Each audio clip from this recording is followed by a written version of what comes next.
ಗಾಡಿ ಬಂದು royal Enfield classic 350 2020 BS6 ಗಾಡಿ ಇದು. ಸೊ ಈ ವಿಡಿಯೋದಲ್ಲಿ ನೀವೇನು ಅಬ್ಸರ್ವ್ ಮಾಡ್ಬೋದು ಅಂದರೆ honest and proper review of royal Enfield classic 350.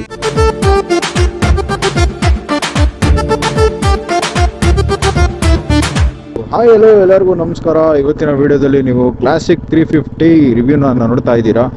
Honest and proper ಆಗಿ ಈ ವಿಡಿಯೋದಲ್ಲಿ ನಾನು ರಿವ್ಯೂ ಮಾಡ್ತಾ ಇದ್ದೀನಿ. ಗಾಡಿ ನಂದೇ ಆಗಿರೋದ್ರಿಂದ ಕಂಪ್ಲೀಟ್ ಆಗಿ ಆನೆಸ್ಟ್ ಆಗಿ ನಾನು ನಿಮಗೆ ರಿವ್ಯೂ ಕೊಡ್ಬೋದು, ಯಾಕಂದ್ರೆ ನಾನು ಡೈಲಿ ಗಾಡಿನ ಓಡಿಸ್ತೀನಲ್ಲ. ಸೊ ಅದಕ್ಕೆ ವೇಟ್ ಫಾರ್ ದ ಟೈಮ್ ಇದ್ರ ಬಗ್ಗೆ ಮಾತಾಡ್ತೀನಿ. ಪ್ಲಸ್ ಆರ್ ಮೈನಸ್ ಎಲ್ಲಾ ಗಾಡಿಲೂ ಇದ್ದೇ ಇರುತ್ತೆ. ಇದು ಯಾವತ್ತೋ ಗೊತ್ತು ಸರ್ ನನಗೆ. ಇಂಡಿಯನ್ ಆರ್ಮಿಗೆ ಟ್ರಿಬ್ಯೂಟ್ ಮಾಡೋಕೆ ಲಾಂಚ್ ಮಾಡಿರುವಂತಹ ಗಾಡಿ. ಈ ಗಾಡಿ ವೇರಿಯಂಟ್ ಹೆಸರು ಸಿಗ್ನಲ್ಸ್ ಅಂತ.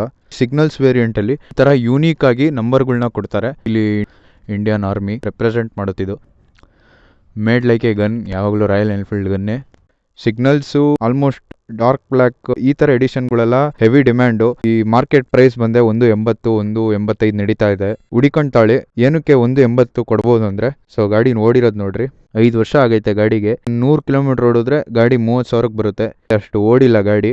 ಇಂಥ ಗಾಡಿಗಳು ರೇರ್ ಸಿಗೋದು. ತಗೊಬೇಕು ಅಂತಿದ್ರೆ ದಯವಿಟ್ಟು ಹುಡಿಕೊಂತಾಳೆ. ಗಾಡಿ ಸೆಗ್ಮೆಂಟ್ ಕ್ರೂಸಿಂಗು. ಇಂಥ ಟೈಮಲ್ಲಿ ಕರ್ಕೊಂಡು 100 ಹೊಡೆಯೋದೇ ಕಷ್ಟ. 70 ಕಿಲೋಮೀಟರ್ ಆದ್ಮೇಲೆ ವೈಬ್ರೇಷನ್ ಇದ್ದಿದ್ದೆ.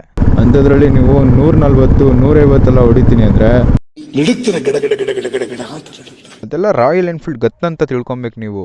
ಮಾತೇ ಇಲ್ಲ.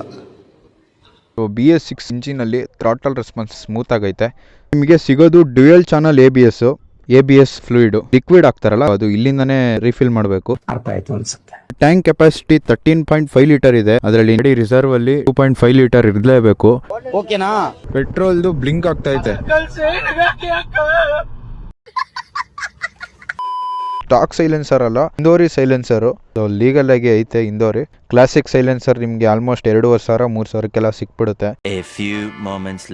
ಸರ್ವಿಸ್ ಅಲ್ಲಿ ಏನ್ ಮಾಡ್ತಾರೆ ಅಂತ ನಿಮ್ಗೆ ಹೇಳ್ತೀನಿ. 500 ಕಿಲೋಮೀಟರ್ಸ್ಗೆ ಚೈನ್ ಲೂಬ್ ಅಂತ ಮಾಡ್ತಾರೆ. ಸೊ ಅದನ್ನ ಮಾಡಿಸ್ಕೊಂಡ್ರೆ ಒಳ್ಳೇದು. ಗಾಡಿ ಒಳ್ಳೆ ಕಂಡೀಷನ್ ಅಲ್ಲಿ ಇರುತ್ತೆ. ಗಾಡಿಲಿ ಏರ್ ಫಿಲ್ಟರ್ ಕ್ಲೀನ್ ಮಾಡಿಸ್ಕೊಳ್ರಿ. 10,000 ಕಿಲೋಮೀಟರ್ ಆದ್ಮೇಲೆ ರೀಪ್ಲೇಸ್ಮೆಂಟ್ ಮಾಡಿಸ್ಕೊಳ್ರಿ.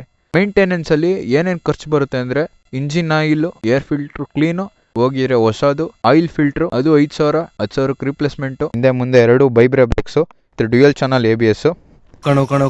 ಗಾಡಿ ಕಂಫರ್ಟಬಲ್ ಆಗೈತೆ. ಅದೇನಕ್ಕೆ ಎಷ್ಟೊಂದ್ ಜನ ಮೈನಸ್ ಆಗಿ ಮಾತಾಡ್ತಾರೋ ಗೊತ್ತಿಲ್ಲ.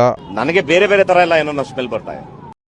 ಗಾಡಿಲಿ ಇದೆ ಅಡ್ವಾಂಟೇಜು, ಮಸ್ತಾಗಿ ಕ್ರೂಸ್ ಮಾಡ್ಕೊಂಡು ಹೋಗ್ಬೋದು. ನೀವೇ ನೋಡ್ತಾ ಇರ್ಬೋದು, ಗಾಡಿಲಿ ಮಸ್ತಾಗಿ ಕ್ರೂಸ್ ಮಾಡ್ಕೊಂಡು ಈ ವೆದರ್ ಅಲ್ಲಿ ಒಳ್ಳೆ ಸಾಂಗ್ ಹಾಕೊಂಡು ಹೋಗ್ತಾ ಇದ್ರೆ ಸಿಗೋ ಖುಷಿನೇ ಬೇರೆ. ಕಾನ್ಫಿಡೆನ್ಸ್ ನೋಡ್ರಿ, ಆರಾಮಾಗಿ ಕರ್ವ್ ಮಾಡ್ಬೋದು ಈ ಗಾಡಿಲಿ. ಒಳ್ಳೆ ಕಾನ್ಫಿಡೆನ್ಸ್ ಕೊಡುವಂತ ಗಾಡಿ ಇದು. ಹೆಕ್ಕಿದ ನೆನಪಿನ ಪುಟ್ಟ ಜೋಳಿಗೆ ಬೆನ್ನಲ್ಲಿದೆ, ಆಡದಿರೋ ಸಾವಿರ ಪದಗಳ ಮೂಕ ಸೇತುವೆ ಕಣ್ಮುಂದಿದೆ. ಅರ್ಥವಾಯಿತು ಬಿಡಿ. ಮೈಲೇಜ್ ಏನು ಅಂತ ಕೇಳ್ತಾ ಇದ್ದೀರಾ? ಮ್ಯಾಕ್ಸಿಮಮ್ ನಿನ್ಗೆ 33ರಿಂದ 35 ಕೊಡ್ಬೋದಪ್ಪ. ಕಷ್ಟ ಕಣಪ್ಪ. ನೀವು ಲ್ಯಾಶ್ ಕಿಶ್ ಮಾಡ್ಕೊಂಡು ಓಡಾಡಿಸ್ತೀರಾ ಅಂದ್ರೆ ನಿಮಗೆ 22 ಕೊಡೋದು ಡೌಟು, 25 ಕೊಡೋದು ಡೌಟು. 32 ಅಂದ್ರೆ ಜಾಸ್ತಿನೇ ನಮ್ಗೆಲ್ಲ. ಗಾಡಿ ಮೇಂಟೆನೆನ್ಸ್ ಐತೆ ಅಂತ 32 ಕೊಡೋದೆಲ್ಲ ಕಷ್ಟ ಒಂದೊಂದು ಗಾಡಿಲಿ. ಬಟ್ ನಾವು ತೆಗಿತೀವಿ, ನಾವು ಏನ್ರಲ್ಲೂ ಬಿಡಲ್ಲ. ನನ್ ಕೊಡಲ್ಲ. ಗಾಡಿ ಓಡಿಸ್ಬೇಕಾದ್ರೆ ಬೇರೆಯವ್ರ ರೆಸ್ಪೆಕ್ಟ್ ಗೇನ್ ಮಾಡ್ತೀರಾ ಅಂತ ಖಡಕ್ ಆಗಿರೋ ಗಾಡಿ ಇದು. ಮಕ್ಕಳಿಗೆ ಕ್ಯಾಕರ್ಸಿ ಹೊರಗಡೆ ಹೋದ್ರೆ ನಮ್ಗೆ ಗಾಡಿ ಬಗ್ಗೆ ಚಪ್ಪರ್ ಆಗಿ ಮಾತಾಡೋರು ತುಂಬಾ ಜನ ಅವ್ರೆ. ಈ ಕಾಂಟೆಂಟ್ ಕ್ರಿಯೇಟರ್ ಅಲ್ಲಿ ಇಂಥವ್ರಿಗೆಲ್ಲ ಹೇಳೋದೊಂದೇ, ಈ ಗಾಡಿ ಸ್ಟ್ಯಾಂಡ್ ಎತ್ತಕ್ಕೆ ನರ ಇರಬೇಕು, ಗಾಡಿ ಓಡ್ಸಕ್ಕೆ 2 ಇರಬೇಕು. ಭಾಷೆ ಮಾತಾಡಿದ್ದ ನಿಮ್ಮ ಜನ್ಮಸ್ಥಳಕ್ಕೂ ನಮಸ್ಕಾರ.